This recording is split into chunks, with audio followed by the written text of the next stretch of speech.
Hello and welcome to the 445 Productive Through Joy Show with your host and your boy, Dr. Michael Datcher. The show airs each weekday morning, hella early AF here at 4:45 a.m. here on YouTube's Michael Datcher channel. Then 4:45 p.m. on Facebook Live. Today, guys, we're talking about victories. The V to the I to the C to the G to the O to the R to the E to the S of victories. How do we go about getting victories, and what are you placing your particular trust and to get those victories? So thanks for joining us. Let's dive right into the topic. And so point one is that, in order to create victories, meaning wins for yourself, for your family, you want to first think about, we encourage you to first think about what you're seeking the victories for. I have a picture of my family in my office here right in front of my desk. And so I can remind myself each day of why I'm up early in the morning, why I'm working so hard, why I'm doing all this stuff that I'm doing each day. Because my family really motivates me. My lady, my two daughters, my mother, my siblings, just my family is such a major motivation, especially my daughters, right? They are young women, young girls, and a young girl and a young woman who are emerging in a world that's basically anti-woman, anti-black, anti-women. And so I am preparing them best as I can through example and through providing resources so they can be able to deal in this challenging world, and not to allow the world to crush them. Although the world is challenging for everyone, including black women, and particularly for black women and black girls, it can be overcome and one can have victory. So that's what motivates me, for example. There's other reasons as well I'm motivated, but that's one of my main motivating entities, my kids, right? And so when I'm thinking about that, that helps me to, when I'm not feeling like I want to get up, because I've been having a hard time getting up on time the last few weeks. I think I'm just tired. It's been a long winter and, lots going on. I just hit a wall, so I've been inconsistent. I'll get up, but not exactly on time. I'll struggle to get out of bed, or I don't really want to get out of bed. And so I've just been redoubling my efforts to be on top of my discipline, and what helps me is doing it for my family. I can't always get up out of bed so early in the morning for myself, but for these kids, I'll do it. So you want to think about what motivates you. That's point one. Point two, as you pursue, why you want to have a victory. And point two is you want to find your methodology. All right, so what does that mean? So practically, again, via example, so I am a believer in, we call God one love in my family. So I believe in God, one love. So I trust in that. I seek knowledge, I learn, I study. Also trust in what we call spiritual practice in my family. So meditating, yoga, various ways to commune with the God inside myself. And then lastly, as part of our own family values that we talk about a lot in my family, I believe in hard work. So we work hard in this family, right? So that tripartite force, one love, spiritual practice, and hard work, is what I trust in, what I lean upon, what I lean into as I pursue victories. And everyone's particular motivating elements rather,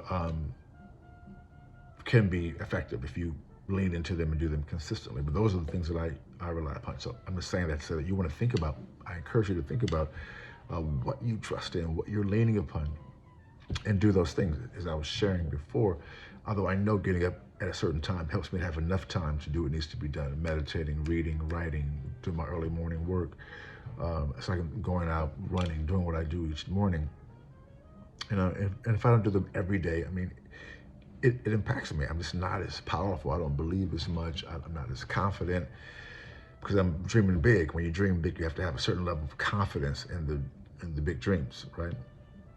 But I keep going with the intent of just getting better and being consistent. And so in my consistency, that's how I begin to really have victory. And so for you, you want to, whatever you are believing in, you want to do it like it's a lifestyle. It's what you do, even when no one is looking. So although I'm on this public forum right now, most things that I do are not in this public forum.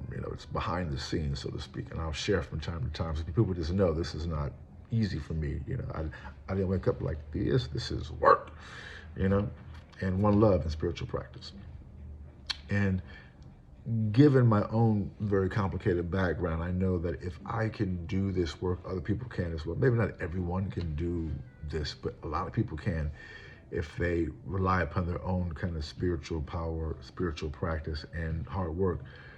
Other people, and that's about acknowledging, listen, I'm living in a time of extraordinary anti-blackness, unbelievable racism happening, incredible rise of white supremacy, which I haven't seen in my lifetime. This is the most overt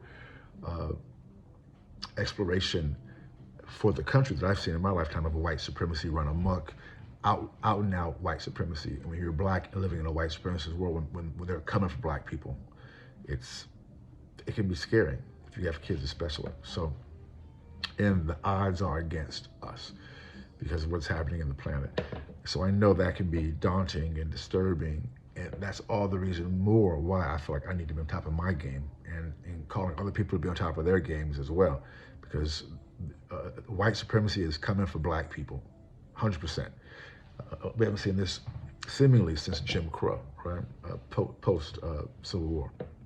The laws implanted to stop black liberation. So during these times, when I talk about victories, we need victories, not just for yourself, although having personal victories is very important because it provides victories for your family, oftentimes, and those who you care about. But when we are committed to victories in the face of virulent anti-blackness, virulent white supremacy, virulent just hatred and violence on black bodies, you help the black community as well. And for those of us who are allies to the black people, to African-American folk, to black folks around the globe, we ask you to be on top of your game too, because we need some allies. And the attack on critical race theory and what people are calling woke being woke, this is when white folks are going to get tested who are allies, because there's been a changing tide, where the powers that be are now embedding white supremacy into the legal system in a way that we haven't seen, at least certainly not in my lifetime, all these anti-voting restriction laws in the South, in other parts, in the South and the West, really all over the country.